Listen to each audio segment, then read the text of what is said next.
I started investing in the stock market around a year and a half ago, and these are some of the things I wish that I knew about money when I was aged 18. Number one, investing is not difficult and that you do not need to be a financial expert or a financial advisor in order to invest in the stock market. Whenever I was growing up, or whenever I was 18, I was not thinking in the mindset of I want to get invested in stocks or anything like that. I was not necessarily interested in that at that age. And I always thought that stock investing was something that was way off or inaccessible to young people like myself. And I don't know why. I think it was just because I wasn't taught about it in school. I was not educated about it. I didn't know how to start, where to start, why I should start, what the reasons were. And in my head, stock market investing was just something that people did on TV or, in those offices where everyone's shouting down the phone about the price being lower or something like that. But I wish that I did know that I could have started earlier, because even the earlier that you can start, the better. Even if you're putting away just a really small amount of money each month or each week, it can make a super big difference over the long term, because the longer that you're invested in the stock market, the better. Time in the market beats timing the market, as I'm sure everyone watching this video will have already heard. Another thing I wish I knew about money at age 18 is that savings accounts are not the way to go for long-term saving and investing. Savings accounts can be really good depending on what deal that you're able to get, what interest rate that you're able to secure, and depending on your actual financial goals. Because if you're in a position where you're kind of going to need the money each month, then potentially investing in the stock market is probably not going to be the way to go, because if you need access to your money, then a savings account is a good way for you to still have access to your money, but still kind of put it away in a place where it can grow, even if that is at a marginal rate. However, when I was growing up and when I was aged 18, I just thought, well, if I put it in a savings account, that's got to be the best way, because it's got safe in the name, right? Save. You save money.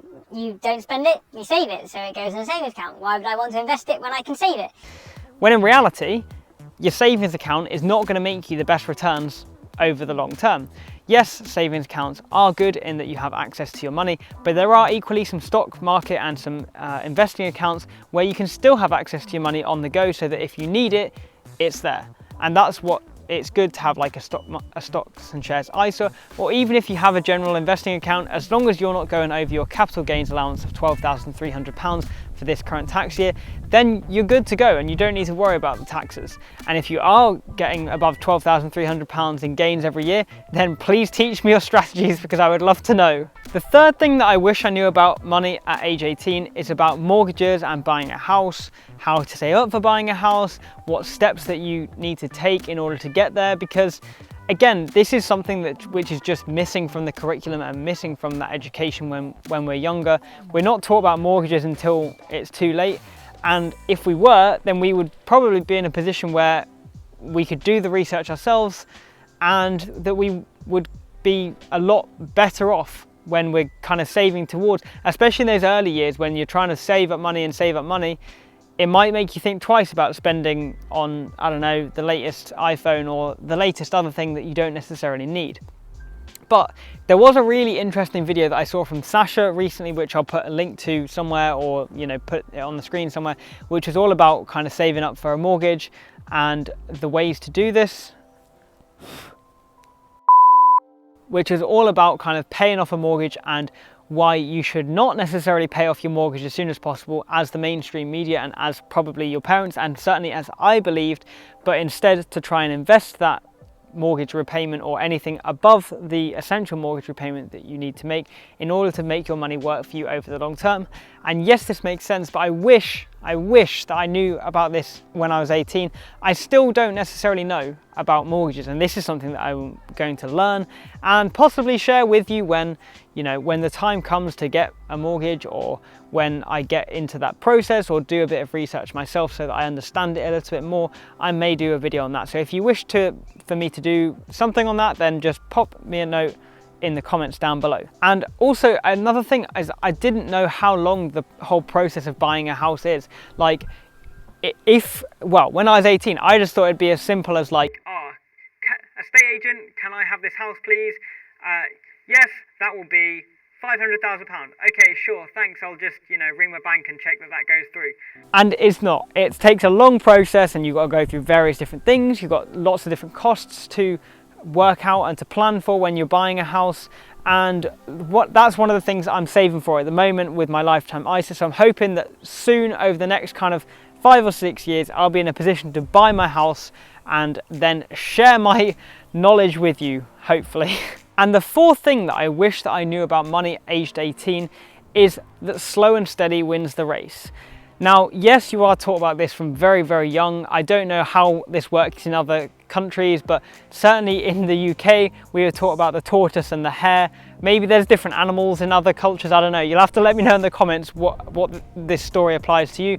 But obviously, as the legend goes, they have a tortoise and a hare who kind of set out on a race. The hare thinks, yes, this is going to be really easy. I'm going to run this race. I'm going to beat the tortoise and life is going to be good. I'm going to win the medal. I'm going to win whatever. I don't know what the prize was. And then they set out. The hare goes storming off at the speed of light. And then they're like, oh, well, I'm miles out in front now. I can just take a break. And then the hare takes a break by a log, sits back, relaxes, whatever you might do to take a break, and then falls asleep. Meanwhile, the tortoise just carries on at its slow pace and carries on and carries on, and eventually wins the race because the hare slept for so long that they didn't actually finish the race, and the tortoise finished it and the hare could not catch up. Now again, that is a strange example and a strange story, but let me know what the equivalent is where you live, or maybe it is the hare and the tortoise where you live too. But yes, we are taught about this, but it doesn't necessarily make sense, and we're not necessarily contextualize this in the scheme of money. And I think this is something which is quite underappreciated, because when it comes to money, slow and steady wins the race, just like the tortoise and the hare. You want to be a tortoise and you don't want to be a hare, because in the context of money, if you start young and you start at the earliest possible point that you can, so if you start at 18, that will give your money the longest possible time that it can to grow. Even if you're putting away just even the smallest amount every month, like, I don't know, £5 or something every month, into the stock market or into something else which is going to help your money to grow over the long term, this is going to give you the best opportunity and you'll thank yourself further down the line. Whereas there's quite a lot of people now who get to like 30 or 40, and again, there's no shame if this is you, and then they think, oh, well, I kind of want to start planning for my future now, and then they've realized that they need to get themselves in check, start learning about stocks and start learning about investing so that their money can work for them.